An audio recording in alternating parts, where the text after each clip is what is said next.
Hello welcome to Bigg Boss Telugu versus reality. ఇవాళ day 2 episode మీద review చూద్దాము.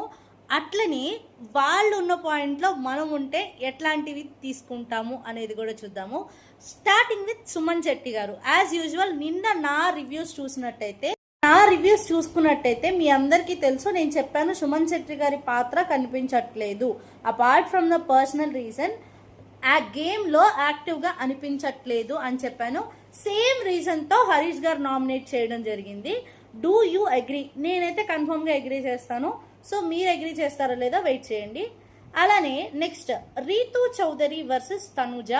వీళ్ళిద్దరూ పరిగెత్తుకొచ్చినప్పుడు నాకేమనిపించింది అంటే రీతూ చౌదరి కొంచెం ఓవర్గా రియాక్ట్ అయ్యారు అనిపించింది.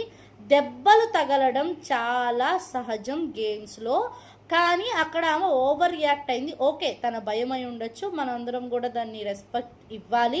బట్ కొంచెం భయపడ్డారనిపించింది.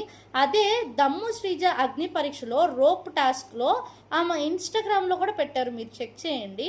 మొత్తం హ్యాండ్స్ అంతా కూడా రెడ్గా అయిపోయి మరకలు అయిపోయి స్పాట్స్ అయిపోయినాయి. అది గేమ్ అంటే బిగ్ బాస్ అంటే అంత ఎంతూజియాస్టిక్గా ఉండాలి. సో చూద్దాం రానున్న రోజుల్లో ఇంకా తనుజ అండ్ రీతూ చౌదరి మధ్యన ఇంకెలాంటి రాబోతాయి చూద్దాము. అండ్ దే సార్టెడ్ అవుట్, అక్కడే సార్ట్ అవుట్ చేసుకున్నారు. Okay, it's clear. నెక్స్ట్ వచ్చేసి మనం చూసుకున్నట్టయితే 4 members eating banana in the kitchen. So ఎవరు అంటే భరణి గారు, తనుజ, రీతు, ఇమాన్యుల్. సో వీళ్ళందరూ కూర్చొని తింటున్నప్పుడు అటు సైడ్గా డెమోన్ పవన్ వచ్చాడు. సో వచ్చినప్పుడు తన పాటికి తను వెళ్ళిపోకుండా అబ్జర్వ్ చేసి ఉండుంటే బాగుండేది. మేబీ ఇట్లాంటి చిన్న చిన్న మైనర్ టాపిక్స్ వలన రేపటి రోజున వాళ్ళకి ఏమన్నా ఇంపాక్ట్ అవ్వచ్చు అని నా డౌట్. ఒకవేళ ఇలాంటి చిన్న చిన్న పాయింట్స్ని కన్సిడర్ చేస్తే వాళ్ళల్లో అందరూ డేంజర్ జోన్లో పడే అవకాశం కూడా ఉంది. సో నెక్స్ట్ రానున్న రోజుల్లో అయితే ఇట్లాంటి వాటి మీద కొంచెం ఫోకస్ పెడితే బాగుంటుంది అని నా ఒపీనియన్. కమింగ్ టు సంజన గారు, హోల్ హౌస్ అంతా ఒక సైడ్, సంజన గారు మాత్రమే ఒక సైడ్ ఉండడానికి గల రీజన్స్ ఏంటి? నా దగ్గర 3 points ఉన్నాయి. ఆ 3 points కూడా మనం డిస్కస్ చేద్దాము. సో ఫస్ట్ పాయింట్ వచ్చేసేపాటికి హౌస్ మేట్స్లో ఉన్న వాళ్ళందరూ, ఎవరైతే ఓనర్స్గా ఉన్న వాళ్ళందరూ కూడా యునానిమస్గా సంజన గారిని సెలెక్ట్ చేయడం జరిగింది. So what ever the points they have బాగానే ఉంది. బట్ మనీష్ గారన్న ఒక పాయింట్కి మాత్రం సంజన ట్రిగ్గర్ అయింది. అండ్ సంజన తనుజతో చెప్పడం జరిగింది, నేను బయటకు వెళ్ళాక కూడా ఈ పాయింట్ అస్సలు మర్చిపోను అని. సో మీరు ఎపిసోడ్ చూస్తుంటే మీకు అర్థమయ్యేది.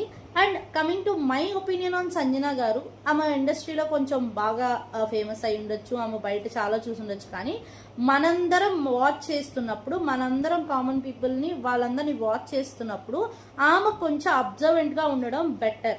ఇట్లాంటి యాటిట్యూడ్ ఉంటే నాకు తెలిసి ఫర్దర్గా అయితే ఉండకపోవచ్చు బిగ్ బాస్ హౌస్లో. తను కొంచెం అర్థం చేసుకుని లేదా ఎవరైనా తనని గైడ్ చేస్తే కొంచెం ముందుకెళ్ళొచ్చు అని నా ఒపీనియన్. అండ్ సెకండ్ పాయింట్ పాయింట్లో బాత్రూమ్. సో ఇక్కడ ఏం జరుగుతుందంటే బాత్రూమ్ క్లీనర్గా ఉన్న ఆశా గారు అండ్ మానిటర్గా ఉన్న పవన్. ఇక్కడ ఏం జరుగుతుందంటే 14 to 15 members హౌస్లో ఉండేటప్పుడు ఖచ్చితంగా అందరికీ సోప్స్ షాంపూస్ అవసరం పడతాయి. కానీ ఈవిడేం చేశారంటే ఆ బాత్రూంలోనే వదిలేసి వచ్చారు. ఓకే, మర్చిపోయాను లేదా తీస్తాను, ఓకే నెక్స్ట్ టైం రిపీట్ చేయను అని అనుంటే మనం ఎవరన్నా అక్కడ ఉండుంటే అలానే అంటాము అండ్ వీల్ మూవ్ ఆన్. అక్కడ ఏమవుతుంది అంటే ఆర్గ్యుమెంట్ జరిగాక ఆశా గారు నేను సర్వెంట్ని కాదు అనే పాయింట్ నన్ను ట్రిగ్గర్ చేసింది కాబట్టి హౌస్ మేట్స్ అందరినీ నేను ఇబ్బంది పెడతాను, మీ అందరూ ఒకవైపు ఉన్నప్పట్లో నేను ఒక్కదాన్ని ఒకవైపు ఉంటాను అన్నట్టుగా ఆమె రియాక్షన్ ఇచ్చారు.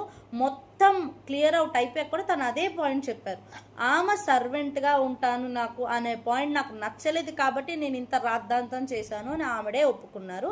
As usual third point Sreeja చెప్పినట్టు మ్యాక్సిమం నాకు తెలిసి ఫుటేజ్ కోసం ఇట్లా చేస్తున్నారనే ఒక ఒపీనియన్ కూడా శ్రీజ పాస్ చేశారు.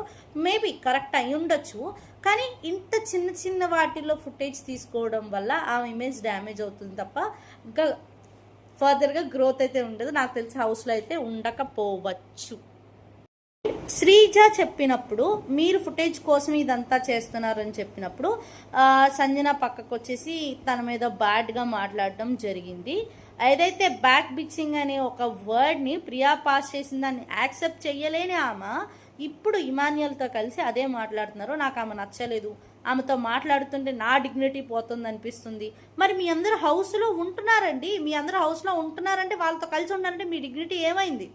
సో ఖచ్చితంగా సంజన గారికి ఆప్షన్స్ ఎక్కువ ఉన్నాయి, బయటకి 1 or 2-3 వీక్స్లో బయటకు వచ్చే ఛాన్సెస్.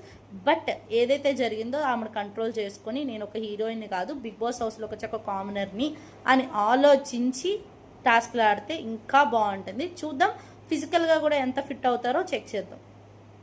భరణి గారిని అందరూ హీరోని చేస్తున్నారు లేదా లీడర్ని చేస్తున్నారు.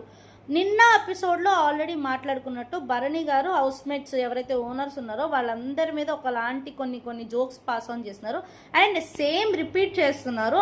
ఇక్కడ ఉన్న రిమైనింగ్ సెలబ్రిటీస్ కూడా ఆయన ఏదో ఒక హీరోగా, ఆయన ఏదో ఒక ఒపీనియన్గా అడగడం స్టార్ట్ చేస్తారు.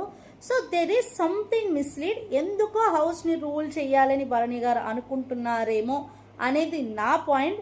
ఎంతవరకు కరెక్టో ఆలోచిద్దాం, మనం కూడా వేచి చూద్దాం. నెక్స్ట్ తనూజ గారిని చూస్తే సీరియల్ యాక్టింగ్ ఇక్కడ బాగా వర్కౌట్ అవుతుందా అని అనిపిస్తోంది. ఎందుకంటే చాలా ఇన్నోసెంట్గా యాక్ట్ చేస్తున్నారేమో, ఇంకా ఒరిజినాలిటీ చాలా ఉంది, బయటపడకుండా మంచితనం అనే ముసుగులో వెయిట్ చేస్తున్నారేమో అనిపిస్తోంది. But coming to Bigg Boss అందరి పాయింట్స్ని తీస్తారు, అందరి లెక్కల్ని తెలుస్తారు. చూద్దాం ఇన్ ఫ్యూచర్ తనుజ గారి మాస్క్ ఏమన్నా బయటకు వచ్చే అవకాశం ఉందేమో, వెయిట్ చేద్దాం. అండ్ ఇక్కడ జరిగిన ఒక చిన్న డిస్ప్యూట్, రాము అండ్ ప్రియా మధ్యలో, శ్రీజ మధ్యలో జరిగిన ఒక చిన్న డిస్కషన్ ఏంటి అంటే, అసలు బిగ్ బాస్ అనే వాళ్ళు హౌస్ మేట్స్ని, ఎవరైతే ఓనర్స్ని, టెనెంట్స్కి ఏమీ ఇవ్వద్దు, ఎవరి ఫుడ్ వాళ్ళే తినండి అని చెప్పారు. It is a clear cut and rule. Okay, నాకు తెలిసి వీకెండ్లో నాగార్జున దగ్గర అందరినీ వాయి కొట్టేస్తారు, చూద్దాము.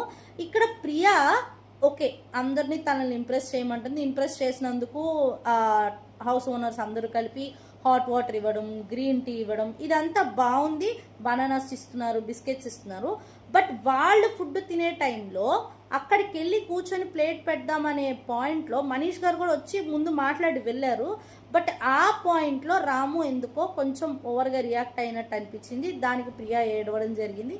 అండ్ బోత్ మళ్ళీ వచ్చి రాము గారు అలా చెప్పారు, సారీ చెప్పారు. బట్ నా పాయింట్ ఏంటి అంటే, వాళ్ళు బనానాస్ ఇస్తున్నారు, బిస్కెట్స్ ఇస్తున్నారు, వాళ్ళు కూడా బిగ్ బాస్ కాదని చెప్పి మీరు ఇంప్రెస్ చేస్తున్నారు కాబట్టి మీ మీద ఒక కన్సర్న్తో వాళ్ళు ఇవ్వడం జరుగుతుంది.